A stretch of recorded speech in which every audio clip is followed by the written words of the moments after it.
मैं डॉक्टर जयशंकर शाही, associate professor Hindi विभाग, बाबू शोभाराम राजकीय कला महाविद्यालय अलवर।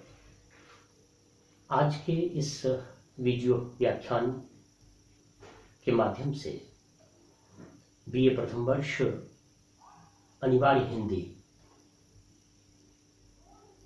से संबंधित पाठ्यक्रम, जिसके अंतर्गत कविवर नागार्जुन रचित कविता बादल को घिरते देखा है का हम अनुशीलन प्रस्तुत करेंगे। पिछले व्याख्यानों से निरंतर हम इस कविता के बारे में आपसे चर्चा कर रहे हैं। आज हम इस कविता के शेष अवतरणों का विश्लेषण प्रस्तुत करेंगे। हमने इस कविता में यह जाना कि यह प्रकृति के चित्रण से संबंधित कविता है। इस कविता में नागार्जुन ने प्रकृति के मनोहारी परिदृश्य, प्रकृति के प्रांगण के रमणीय रूप का चित्रण यहाँ किया है। हमने इस कविता में देखा कि किस प्रकार कवि नागार्जुन मानसरोवर झील का चित्र हमारे समक्ष रखते हैं। कवि हिमालय पहाड़ के ऊंचे ऊंचे शिखर जो अमल हैं, धवल हैं, बर्फ से ढके हैं, उसका मनोहारी चित्र हम सबके समक्ष प्रस्तुत करते हैं। उसके बाद हमने देखा कि किस प्रकार से हिमालय पहाड़ के कंधों पर अवस्थित छोटी बड़ी कई झीलें हैं और उसमें मानसरोवर झील और उसमें तैरते हुए राजहंस हंस का चित्र हमने देखा था। अगले अवतरण में वसंत ऋतु का वर्णन कवि नागार्जुन ने किया था। आज उस अवतरण का हम वाचन करते हैं और उसके भावार्थ को देखते हैं। बादल को घिरते देखा है। ऋतु वसंत का सुप्रभात था, मंद मंद था अनिल बह रहा, बालारुण की मृदु किरणें थीं, अगल बगल स्वर्णाभ शिखर थे, एक दूसरे से विरहित हो अलग अलग रहकर ही जिनको सारी रात बितानी होती, निशा काल से चिर अभिशापित बेबस उन चकवा चकई का बंद हुआ क्रंदन, फिर उनमें उस महान सरोवर के तीरे शैवालों की हरी दरी पर प्रणय कलह छिड़ते देखा है, बादल को घिरते देखा है। बादलों के उमड़ने घुमड़ने, धूम धुआरे, कजरारे बादल कैसे घिरते हैं हिमालय पहाड़ के ऊंचे ऊंचे शिखरों पर, आसमान में उसका चित्रण करते हुए कवि। वसंत ऋतु की चर्चा है। पिछले व्याख्यान में हमने इस पर प्रकाश डाला था। अनिल मंद मंद प्रवाहित हो रहा था, अर्थात हवा संचरित हो रही थी मंद मंद। बालारुण की मृदु किरणें थीं और सूर्योदय हो रहा था और वह अरुण अर्थात सूर्य बालक के समान दिख रहा था। बाल सूर्य का चित्र यहाँ कवि रूपायित कर रहे हैं और उसकी जो मृदु किरणें थीं उससे हिमालय पहाड़ के शिखर स्वर्णिम दिख रहे थे, सुनहरे रंग के दिख रहे थे उन किरणों के कारण। तो बालारुण की मृदु किरणें थी, अगल बगल स्वर्णाभ शिखर थे, एक दूसरे से विरहित हो। अब एक विशिष्ट परिंदे का चित्र यहाँ नागार्जुन प्रस्तुत कर रहे हैं।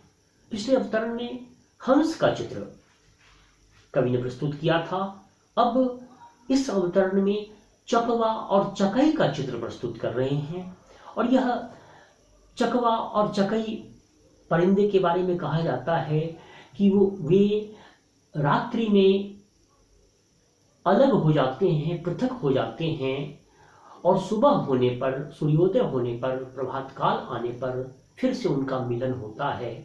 रात्रि भर वे चकवा और चकई परिंदे वियोग में व्याकुल होते रहते हैं और सूर्योदय के पश्चात उनका मिलन होता है। यह एक कवि समय है। कवि समय एक टर्म है जिसका अर्थ है कि कवियों में यह प्रचलित धारणा है, अवधारणा है। नागार्जुन भी यहाँ इस कवि समय को प्रस्तुत कर रहे हैं। चकवा चकई के विरह का चित्र और फिर मिलन का चित्र यहाँ उपस्थित है। देखिए कैसे एक दूसरे से विरहित हो, अलग अलग रहकर ही जिनको सारी रात बितानी होती। उसी चकवा चकई की बात कही जा रही है कि सारी रात अलग अलग रहकर वियोग की ज्वाला में जलकर वे चकवा और चकई सारी रात बिताते हैं। तो अलग अलग रहकर ही जिनको सारी रात बितानी होती, निशा काल से चिर अभिशापित बेबस उन चकवा चकई उन परिंदों की चर्चा कि जो अभिशापित हैं, अभिशप्त हैं, जिनको श्राप दे दिया गया है कि रात्रि में वे वियुक्त हो जाएंगे, रात्रि में वे वियोग की दशा को प्राप्त करेंगे। तो कवि कहते हैं सारी अलग अलग रहकर ही जिनको सारी रात बितानी होती, निशा काल से चिर अभिशापित बेबस उन चकवा चकई का बंद हुआ क्रंदन।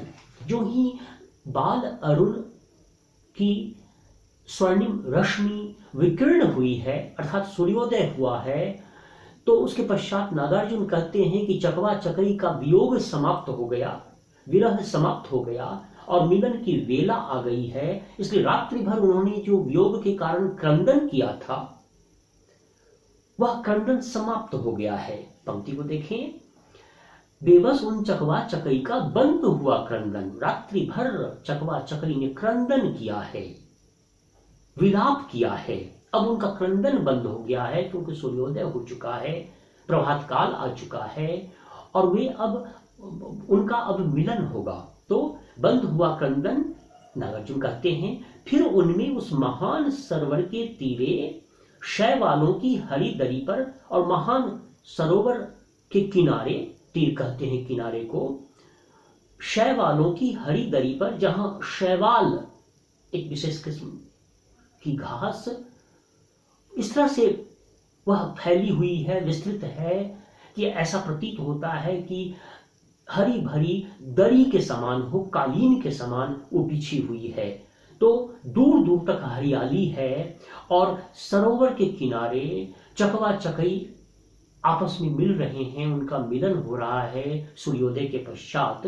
तो उस महान सरोवर के तीरे शैवालों की हरी दरी पर प्रणय कलह छिड़ते देखा है, बादल को घिरते देखा है। प्रणय कहते हैं प्रेम को, प्रेम की केली वे करते दिखते हैं चकवा और चकई, उनमें प्रणय का कलह होता है, उसको देखा है कवि नागार्जुन ने। और दूर पहाड़ों के शिखरों पर, आसमान में जो बादल छाते हैं, बादल घिरते हैं, उसको कवि नागार्जुन ने देखा है। तो प्रकृति के कैनवास का चित्रण यहां हम देख रहे हैं। एक विराट चित्र कवि नागार्जुन यहाँ बना रहे हैं। यह कविता प्रकृति के चित्रण को निवेदित है, समर्पित है। भाव पक्ष और कला पक्ष दोनों ही विशेषताओं की लगातार हम चर्चा कर रहे हैं। तुक की योजना हम देख रहे हैं। प्रणय कलह छिड़ते देखा है, बादल को घिरते देखा है। इसे तुक की योजना कहते हैं, अंग्रेजी में इसे राइम स्कीम कहते हैं। तो इस प्रकार से यह अवतरण, इसमें श्रृंगार रस है और माधुर्य गुण है, भाषा सरल सुबोध है और प्रकृति का मनोहारी चित्रण किया गया है इस अवतरण में।